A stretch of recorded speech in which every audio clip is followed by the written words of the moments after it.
హల్లెలూయా. దేవునికి మహిమ కలుగును గాక. క్రీస్తు శబ్దం గాస్పుల్ మినిస్ట్రీస్ ద్వారా మీ అందరికి కూడా ప్రేమపూర్వక వందనాలు తెలియజేస్తున్నాం. ఈ సమయంలో కొన్ని మాటలు మీకు అందించాలని మరి ఈ యొక్క లైవ్ ద్వారా మీ ముందుకు రావడం జరిగింది. అందరూ బాగున్నారా అనుకుంటున్నాను. మరి మీకోసం మరి అనుదినం ప్రార్థన చేస్తూ ఉన్నాను. మరి ఈ సమయంలో క్రీస్తు శబ్దం గాస్పుల్ మినిస్ట్రీస్ ద్వారా కొన్ని మాటలు మీతో పంచుకోవాలని ఆశపడుతున్నాను. మరి ఆధ్యాత్మికమైన కార్యక్రమం ద్వారా మీరు గనక బలపరచబడుతున్నట్లయితే దయచేసి మీరు మా కోసం ప్రార్థించండి. మీకేమైనా ప్రార్థన అవసరతలు ఉన్నట్టయితే మాకు తెలియచేయండి. మరి స్క్రీన్ పైన మరి మీకు నెంబర్ ఉంటుంది. ఆ నెంబర్ చూసి మీకు ఏ విధమైన ప్రార్థన అవసరతలు ఉన్నట్టయితే మీరు తెలియచేసినట్లయితే తప్పక మీ కొరకు ప్రతి సమయంలో కూడా ప్రతి విషయంలో కూడా మరి ప్రార్థన చేయడానికి మేము ఉన్నామని మరోసారి మీకు తెలియచేస్తున్నాం. మరి మీరు ఈ యొక్క యూట్యూబ్ ఛానల్ కూడా సబ్స్క్రైబ్ చేసి మరి మీ ఫ్రెండ్స్కి యూట్యూబ్ ఛానల్ను పరిచయం చేయవలసిందిగా ప్రభు పేర తెలియజేస్తున్నాను. దయచేసి చూస్తున్న ఈ లైవ్ను మీరు స్కిప్ చేయకుండా కొన్ని నిమిషాలు దేవుని వాక్యాన్ని వింటారని ప్రభు పేరట ఆశిస్తున్నాను. బైబిల్ గ్రంథంలో మనం చూసినట్లయితే చూడండి, బైబిల్ గ్రంథంలో ఒక చక్కటి విషయాన్ని నేను మీతో పంచుకోవాలని ఆశపడుతున్నాను. యెషయా గ్రంథము 12వ అధ్యాయంలో ఓ చక్కటి మాటని మీతో పంచుకోవాలని ఆశపడుతున్నాను. దేవుడు ఈ దినము మనతో మాట్లాడనై ఉన్నాడు. ఏందని ఆ మాట మనం చూసినట్లయితే యెషయా గ్రంథము 12వ అధ్యాయము 5వ వచనాన్ని చదువుదాం. ఏంటంటే, యెహోవాను గూర్చి కీర్తన పాడుడి, ఆయన తన మహాత్మ్యమును ఎల్లడిపరచెను, భూమి అంతటా ఇది తెలియబడెను. హల్లెలూయా. ఇక్కడ ఓ చక్కటి మాటను మీతో పంచుకోవాలని ఆశపడుతున్నాను. ఏంటంటే, భూమి అంతటా ఇది తెలియబడెను. యేసు క్రీస్తు ప్రభువారి గురించి ప్రవక్త అయిన యెషయా మాట్లాడుతున్నారు. క్రీస్తుకు పూర్వము 700 సంవత్సరాల క్రితము మరి యెషయా గారు చక్కగా మరి యూదా వారికి, ఇశ్రాయేలు వారికి చక్కగా పరిచర్య చేసి ప్రవక్తగా అనేక మరి అధ్యాయాలు రాయటం జరిగింది. బైబిల్ గ్రంథంలో ఒక చిన్న గ్రంథముగా మరి 66 పుస్తకాలు 66 అధ్యాయాలు మరి రాయటం ద్వారా జరిగింది. మొదటి 11 అధ్యాయాలు చూసినట్లయితే యెషయా మరి వారిని కొంత కోపముతో ఉపద్రేకముతో వారిని శపిస్తూ ఆ దేశానికి ఈ దేశానికి నాశనం కలుగుతుందని కొంచెం కఠినంగా మాట్లాడిన వ్యక్తి ఎప్పుడైతే 6వ అధ్యాయములో తన పెదవులు కాల్చబడిన తర్వాత 12వ అధ్యాయంలోకి వచ్చేసరికి పూర్తిగా తన ప్రసంగం అంతా మారిపోద్ది, తన మాట విధానం మారిపోద్ది. అక్కడ నుంచి ఆశీర్వాద వచనాలు ప్రారంభమవుతాయి. 11వ అధ్యాయం నుంచి ప్రారంభమవుతాయి. చూడండి ప్రియమైన వారరా, ఈ యొక్క మధ్యాహ్న కాల సమయంలో ఇది తెలియవలెను. ఏంటిది తెలియాలి అని మనం చూసినట్లయితే, యేసు క్రీస్తు ప్రభుని గూర్చి ప్రతి ఒక్కరూ తెలుసుకోవాలి.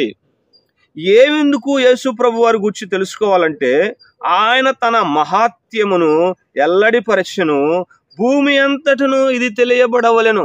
ఏంది తెలియబడవంటే చూడండి, యేసు క్రీస్తును గూర్చిన శుభవార్త, యేసు క్రీస్తు ప్రభును గూర్చిన శుభవార్త. మనందరికీ తెలుసు యేసు క్రీస్తు ప్రభుని గూర్చిన శుభవార్త. క్రిస్మస్ దినం వస్తే యేసు ప్రభు పుట్టినరోజు బాగా జరుపుకుంటాం. ఆ నెల రోజులంతా ఒక 3 నెలలు దాకా semi Christmas, grand Christmas celebrations ఎంత చక్కగా యేసు ప్రభు పుట్టినరోజు జరుపుకుంటారు. అయితే మరలా మనం ఇప్పుడు చూస్తున్నాం, ఏమొచ్చింది, యేసు క్రీస్తు ప్రభు వారు చనిపోయారని, ఆయన సమాధి చేయబడి 3వ దినాన్ని ఎప్పుడో తిరిగి లేస్తే 40 దినాలు లెంట్ డేస్ గా మరి ప్రారంభించి ఆచారం చేస్తున్నారు. నేను చెప్పాల్సింది ఏమనుకుంటున్నానంటే, ఏమి తెలియపరచాలనుకుంటున్నానంటే, చూడండి, యేసుక్రీస్తు ప్రభువారు పుట్టారు, ఆయన సిలువేయబడ్డారు, చనిపోయారు, తిరిగి లేచారు. అయితే నేను మరలా ఒక మాట చెప్పాలని ఆశపడుతానంటే, ఆయన పరలోకానికి వెళ్ళి ఆయన మరలా ఈ లోకానికి రాబోతున్నారు. పరలోకానికి వెళ్ళిన దేవుడు మరలా ఈ లోకానికి రాబోతున్నారు. చూడండి, బైబిల్ గ్రంథంలో అపోస్తలుల కార్యం మనం వెళ్తే చూడండి, వాళ్ళందరూ కూడా ఆకాశం వైపు ఆ విధంగా తేరి చూస్తుంటే ఇద్దరు వచ్చి అంటున్నారు, ఓ గలిలయులారా, ఏం చూస్తున్నారు ఆకాశం వైపు? ఈయన మీ మధ్య నుండి ఎలా ఆకాశముకు కొనిపోబడినో అదే విధంగా ఆయన తిరిగి వస్తున్నాడు. ఆయన మీతో చెప్పినట్టు మీరు చేయుడి అన్నప్పుడు చూడండి ప్రియమైన వాళ్ళరా, యేసు క్రీస్తు ప్రభువారు చూసిన వారందరూ కూడా ఏం చేశారంటే మేడగదిలోకి వెళ్ళి దేవుని చేత అనుగ్రహించు పరిశుద్ధాత్మ కొరకు 10 దినాలు వారు ఎదురు చూసినప్పుడు పరిశుద్ధాత్మ దేవుడు వారి మీదికి దిగి వచ్చాడు. ఎప్పుడైతే వారు పరిశుద్ధాత్మ పూర్లై ఉన్నారో అప్పుడు యేసు ప్రభు వారిని గూర్చి చెప్పకుండా వారు మానలేదు. యేసు క్రీస్తు ప్రభు వారి గూర్చి చెబుతూనే ముందుకు వెళ్ళారు. ఏమి చెప్పారు అంటే, ఏ నామమున రక్షణ లేదు, భూలోకంలో ఉన్న ఏ నామంలో రక్షణ లేదు, కేవలం యేసు క్రీస్తు ప్రభు వారిని గూర్చిన నామము ద్వారానే మీకు మార్గము, సత్యము, జీవము. యేసే క్రీస్తు. ఆయన చనిపోలేదు. ఆయన చనిపోయి సమాధి చేయబడి 3వ దినాన తిరిగి లేచున్నాడు. దీనికి మేము సాక్షులము, దీన్ని మేము తెలియజేస్తున్నాం అని చెప్పేసి ఆనాడు ప్రారంభించిన తెలియజేయబడుట అనే విషయాలు ఈనాటికి కూడా తెలియజేస్తూనే ఉన్నారు. ఈరోజు యేసు క్రీస్తు ప్రభు వారిని నువ్వు తెలుసుకున్నావు. నువ్వు తెలుసుకున్నాక ఎంతమందికి యేసు ప్రభుని గూర్చి పరిచయం చేశావు? ఎంతమందికి యేసు క్రీస్తు ప్రభు వారు నీ జీవితాన్ని మార్చిన విధానాన్ని, దేవుడు నిన్ను ఆశీర్వాదకరంగా మరి ఆశీర్వదించిన విధానాన్ని, నిన్ను నీ కుటుంబాన్ని రక్షించిన విధానాన్ని ఎంతమందికి నువ్వు తెలియచేస్తున్నావు? ఏ దేవునైతే నువ్వు తెలుసుకున్నావో ఆ దేవుణ్ణి ఇతరులకు నువ్వు తెలియచేస్తున్నావా? యేసుక్రీస్తు ప్రభువారు అన్నారు, సర్వలోకమునకు వెళ్ళండి, సర్వ సృష్టికి నా సువార్తను ప్రకటించండి. ప్రియమైన వారులారా, నమ్మిన వారు, విశ్వసిస్తున్న వారికి బాప్తిసం ఇవ్వండి. నమ్మిన వారి ద్వారా ఈ కార్యాలు జరుగుతాయి. అపోస్తలుల కార్యంలో మనం చూసినట్లయితే దేవుడును పరిశుద్ధాత్మయు మేము సాక్షులమై ఉన్నాం. దేవుడు ఆయన్ను మృతుల్లో నుండి పైకి లేపినాడు, సమాధిలో నుండి ఆయన పైకి లేపాడు. దేవుడు ఆయన బ్రతికించాడు. ఆయన సజీవుడు. ప్రియమైన వాళ్ళరా, ఆనాడు రోజుల్లో యేసు క్రీస్తు ప్రభువారు బ్రతుకుతున్న రోజుల్లో 2 తెగల వారు ఉండేవారు. ఒకటి సద్దూకాయలు, రెండోది పరిసయ్యులు. సద్దూకాయలు అనేవారు దేవుడు ఉన్నాడు గాని దేవతలు లేరు, ఏమి లేరు, చనిపోయిన వారు ఇంకంతే చచ్చిపోతారు, వారు లేవరు, వారికి పునరుద్ధానం లేదు, వారికి జీవం లేదని వాదించే వాళ్ళు ఉన్నారు. అయితే పరిసయ్యులు ఉన్నారు, దేవతలు ఉన్నారు, చనిపోయిన వారు తిరిగి లేస్తారు అనే నమ్మకం వాళ్ళకుంది. అయితే ప్రియమైన వాళ్ళరా, పౌలు గాని 12 మంది శిష్యులు గాని యేసు క్రీస్తు ప్రభువారు చనిపోయి సమాధిలో ఉండిపోలేదు. మీరు తెలుసుకోవాల్సిన విషయం ఏంటంటే ఆయన నిన్న నేడు ఏకరీతిగా బ్రతికి ఉన్నాడు. ఆయన సజీవుడు. ప్రియమైన వాళ్ళరా, పెంతుకొస్తు దినమున వారు ప్రార్థనలో ఉన్నప్పుడు పరిశుద్ధాత్మ వారి మీదికి దిగి వచ్చినప్పుడు వారందరూ ఆత్మపూర్లై ఉన్నప్పుడు పేతురు లేచి ఒక మాట అంటాడు, మీరు ఇది తెలుసుకోవాలి, ఇది మీరు తెలుసుకోవాలి. ఏంటంటే వీళ్ళు పొద్దున్నే మద్యంతో తాగి ఎర్రి వాగులో వాగుతున్నారు, ఎర్రి మాటలు మాట్లాడుతున్నారంటే ఆయన అంటాడు, పొద్దు ఇంకా జాము కూడా కాలేదు, పొద్దు పొడిచి జాము కూడా కాలేదు, వీళ్ళందరూ పరిశుద్ధాత్మ చేత నింపబడ్డారు. మీరు ఏ ఆత్మ చేత నింపబడతారో, ప్రవక్తల ద్వారా ఏ మాట అయితే చెప్పారో ఆ ఆత్మ ఏవేలు గ్రంథంలో ఏదైతే ప్రవశింపబడ్డదో ఆ ఆత్మ చేత వీరు నింపబడ్డారు. నజరేయుడైన యేసు క్రీస్తు ప్రభువును గూర్చి ఆనాడు వారు తెలియచేయటం జరిగింది. ప్రేమైన వాళ్ళరా, యేసు క్రీస్తు ప్రభువును గూర్చి కన్న వాటిని, విన్న వాటిని, చూచిన వాటిని, మా చేతులు దేని తాకినో, మా కన్నులు ఏమి చూసినో వాటిని మీకు మేము తెలియజేయుచున్నాం. ఈ యొక్క దినాన యేసు క్రీస్తు ప్రభువును గూర్చి తెలియజేయాలని ఈ సందేశం మీకు ఇవ్వాలని ఆశపడుతున్నాను. అయితే ప్రేమైన వాళ్ళరా, ఒక మాట వినండి. ప్రార్థనా కాలమున పేతురు, యోహాను ఇద్దరు కూడా చూడండి ప్రియమైన వాళ్ళరా, ప్రార్థన చేయటానికి వెళ్ళినప్పుడు పుట్టి కుంటివాడు ఒకడు అక్కడ పడి ఉన్నాడు. వాళ్ళు అన్నారు, మా దగ్గర ఎండి బంగారాలు లేవు, కానీ మాకు కలిగి ఉన్నదే నీకు ఇస్తున్నాం, నజరేయుడైన యేసు క్రీస్తునామములో లేచి నడవమనగానే వాడిలోకి శక్తి వచ్చి నరాలు అన్ని బలం పొందుకొని దిగ్గున లేచి వాడేం చేశాడంటే నడవసాగి గంతులు వేయచ్చు పేతురు, యోహాను చేతులు పట్టుకొని దేవుని స్తుతిస్తూ దేవాలయంలోకి వెళ్ళినప్పుడు వాళ్ళు ఇచ్చే సాక్ష్యం ఏంటంటే, ఇది మా భక్తి ద్వారా కాదు, మా శక్తి ద్వారా కాదు, ఇది కేవలం మృతుల్లో నుండి తిరిగి లేచిన పునరుద్ధానుడైన యేసుక్రీస్తు ప్రభువారు మాత్రమే ఈయన స్వస్థపరిచారు, అది నేను మీకు తెలియజేయుచున్నానని చెప్పేసి ప్రియమైన వారరా మరి పేతురు, యోహాను సాక్ష్యం ఇచ్చున్నారు. ఈ సమయంలో మీరు తెలుసుకోవాల్సిన ఒక విషయాన్ని గురించి నేను మాట్లాడాలని ఆశపడుతున్నా. ఏంటంటే ఎఫెసీ రాసిన పత్రికలో పౌలు గారు ఎఫెసీ పట్టణము కోసము బహుగా ఏడ్చి ప్రార్థన చేశాడు. 20వ అధ్యాయంలో మనం చూసినట్లయితే ఎఫెసీ పట్టణాన్ని గురించి, ఎఫెసీ పట్టణంలో ఉన్న పెద్దలందరినీ కూడా, ఆసియాలో ఉన్న పెద్దలందరినీ కూడా పిలిపించి అతడు ఒక 2 మాటలు చెబుతాడు. ఏ మాటలు అంటే 20వ అధ్యాయం 19వ వచనం చూసినట్లయితే, యూదుల కుట్ర వలన నాకు శోధనలు సంభవించినను కన్నీళ్లు విడుచుచు పూర్ణమైన వినయభావముతో నేను ఎలాగూ ప్రభువును సేవించుచుంటినో మీకు తెలియవలెను. నేను ఎలా మీ మధ్య బ్రతికానో, నేను ఎలా మీ మధ్య జీవించానో, యూదుల కుట్రల వల్ల గాని, యూదుల వల్ల నాకు కలిగిన శోధనలో గాని కన్నీళ్లు విడుచుచు పూర్ణమైన వినయ భావముతో నేను ఎలాగూ ప్రభువును సేవించుచుంటినో మీకు తెలియాలి. Are you know? నీవు తెలుసుకున్నావా నువ్వు ఎలా సేవిస్తున్నావో? పౌలు తన గురించి స్టేట్మెంట్ ఇస్తున్నాడు. ఎందుకు తెలుసా? నేను ఎలా మీ మధ్య బ్రతికాను, నేను ఎలా మీ మధ్య జీవించాను మీకు తెలియాలి. ఈరోజు నువ్వు నడిచే విధానం, నువ్వు మాట్లాడే విధానం, నీ సాక్ష్యము నువ్వు తెలుసుకుంటున్నావా? నీ సాక్ష్యాన్ని గురించి ఎవరైనా చెబుతున్నారా? నిన్ను గూర్చి యేసయ్య ప్రేమను ఎవరైనా తెలుసుకుంటున్నారా? నిన్ను చూసి ఎవరైనా యేసయ్య దగ్గరకు నడిపింపబడుతున్నారా? నీ గురించి నీవు గొప్పగా చెప్పుకునేదంతా కలిగి ఉన్నావా? ఈ యొక్క మధ్యాహ్న కాల సమయంలో పౌలు తన గురించి చెబుతున్నాడు. నేను ఎలాగూ నడుచుకొని ఎలాగ దేవుని సేవించానో మీరు తెలుసుకోవాలి. ప్రియమైన వారలారా, నీవు నేను యేసుక్రీస్తు ప్రభు వారిని మనస్ఫూర్తిగా తెలుసుకునే వారిగా మనం ఉండాలి. మరొక మాట మనం చూసినట్లయితే చూడండి, 20వ అధ్యాయం అపోస్తలుల కార్యం 20వ అధ్యాయం 37వ వచనం చూసినట్లయితే, కావున నేను 3 సంవత్సరాలు రాత్రింబగళ్ళు కన్నీళ్లు విడుచుచు ప్రతి మనిషికి మానక బుద్ధి చెబితిని, మీరు జ్ఞాపకము చేసుకొని మెలకుగా ఉండుడి. హల్లెలూయా. ఇక్కడ అతను చేసిన పని ఏందంట? 3 సంవత్సరాలు రాత్రింబగళ్ళు కన్నీళ్లు విడుచుచు ప్రతి మనిషికి మానక బుద్ధి చెబితిని. మనం బుద్ధివంతులు అయితే ఆకాశమందలి జ్యోతుల వలె ప్రకాశిస్తామని దానియేలు గ్రంథం 12వ అధ్యాయంలో మనం చూస్తాం. మనం బుద్ధిహీనులం అయితే మనం ఎలా బుద్ధి చెప్పగలం బుద్ధి లేని వాళ్ళకి? ఈరోజు మనం బుద్ధి కలిగి ప్రవర్తించాలి. యేసు క్రీస్తు ప్రభుని తెలియజేయటం వరకేనా? మనం ఎలా బ్రతుకుతున్నాం ఇతరులకు తెలియొద్దా? వాళ్ళు ఎలా తెలుసుకోవాలో పరిచయం చేయొద్దా? ప్రియమైన వాళ్ళరా, ఈ మాటల ద్వారా మీరు గాయపరచబడవద్దు.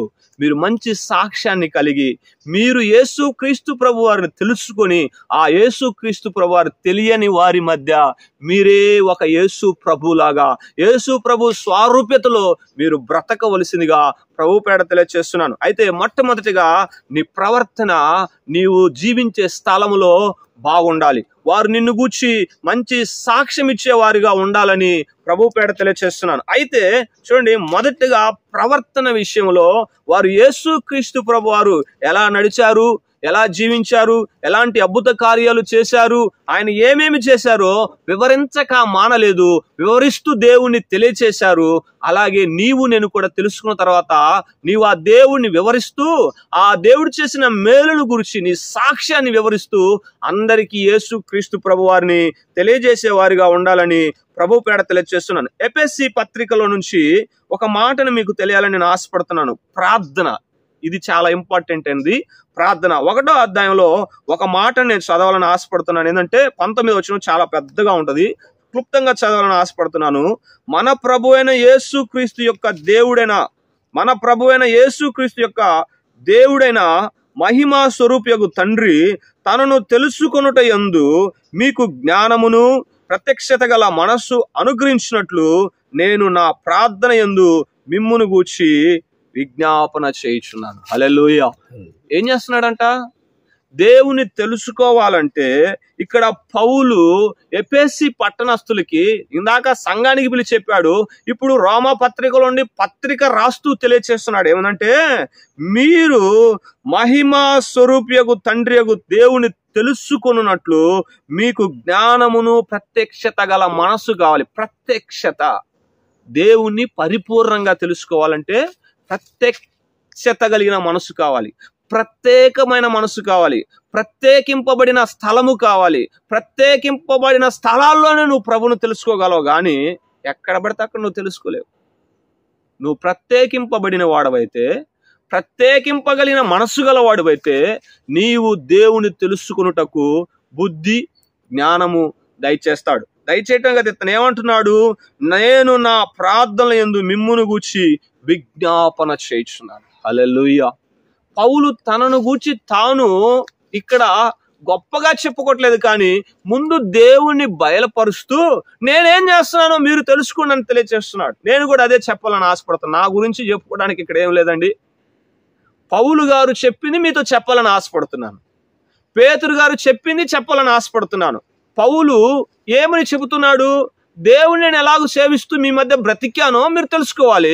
రెండోది, మీరు ప్రత్యక్షత కలిగిన మనసు జ్ఞానము కలిగిన వారే దేవుని తెలుసుకోవాలని మీకోసం నేను ప్రార్థన చేస్తున్నాను.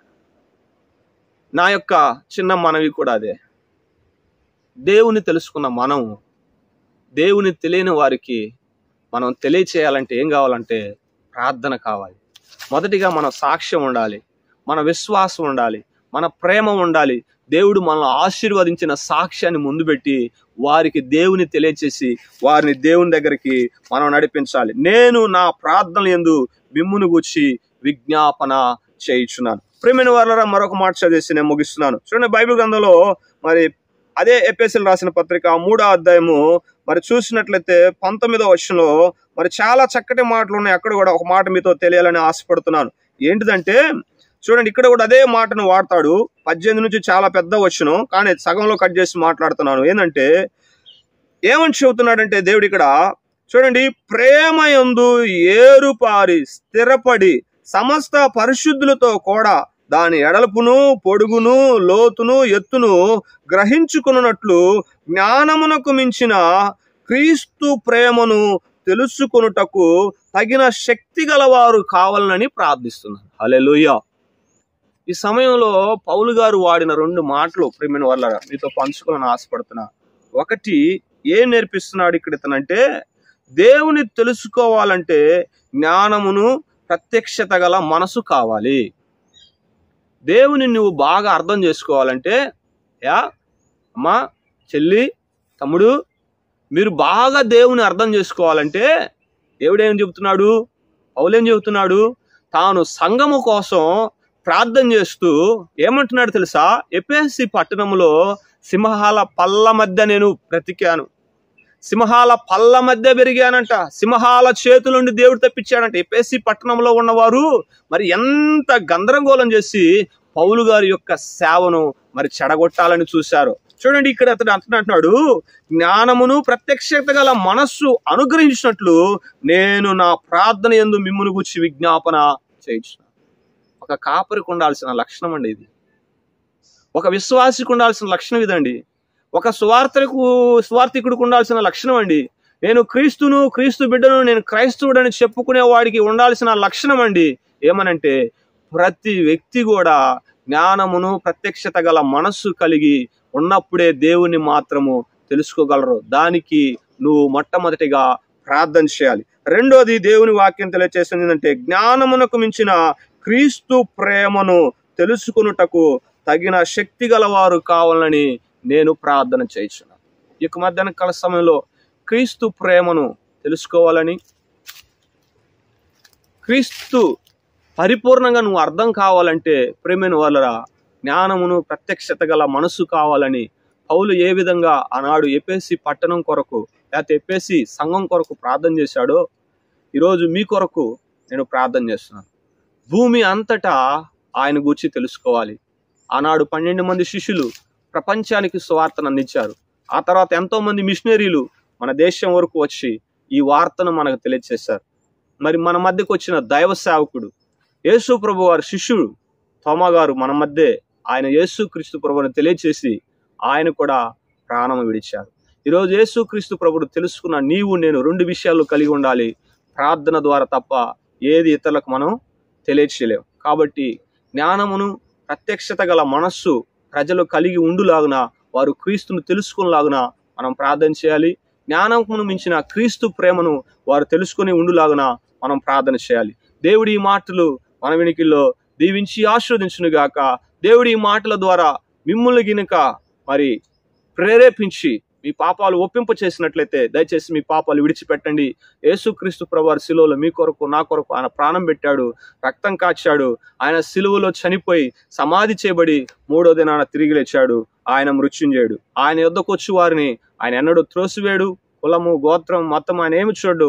ప్రభువా, నేను పాపిని, నా పాపాలు క్షమించు, నన్ను నీ కుమారునిగా నీ కుమార్తెగా స్వీకరించు ప్రభు అని ఎవరైతే మనస్ఫూర్తిగా యేసు ప్రభువును అంగీకరిస్తారో వారి ప్రార్థన ఆయన అంటాడు. ఆయన పాపులు ప్రార్థన వినడు, కానీ పాపిని నా పాపములు క్షమించు అని నువ్వు గినక ప్రార్థన చేసినట్లే తప్పక దేవుడు నిన్ను తన కుమారునిగా కుమార్తెగా స్వీకరిస్తాడు. దేవుడి ఈ మాటలు మన వెనుకలో దీవించి ఆశీర్వదించును గాక. ఆమేన్.